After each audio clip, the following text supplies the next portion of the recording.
Welcome to this ZENworks Service Desk video demonstration. In this video, we will demonstrate how to control a device remotely using ZENworks Service Desk. In this scenario, Allison, an end user, is unable to view assigned applications in the ZENworks application window. So Allison creates an incident request by selecting the required parameters.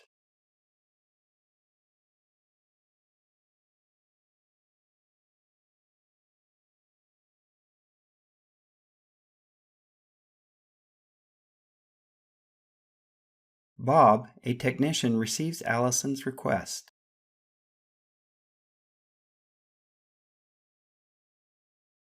And decides to look into the problem by controlling the device remotely from the Service Desk portal. Bob clicks Remote Control in the ZENworks Tools panel, specifies the parameters, and then clicks Start.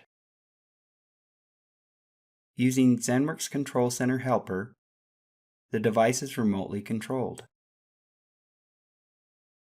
Bob analyzes the issue and identifies that bundles are not getting assigned to Allison.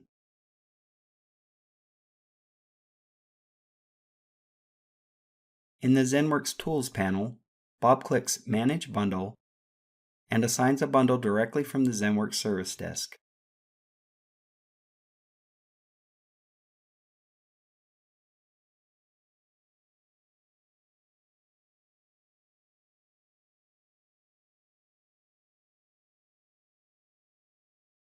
After assigning a bundle to Allison, Bob refreshes the ZAP window, and the bundle gets assigned and displayed in the ZAP window.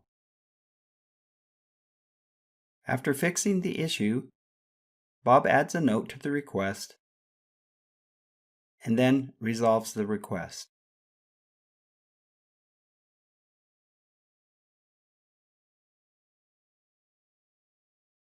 After the request is resolved, Allison gets an email notification. For more information about using ZENworks Service Desk, see the ZENworks Service Desk documentation page. Thanks for watching.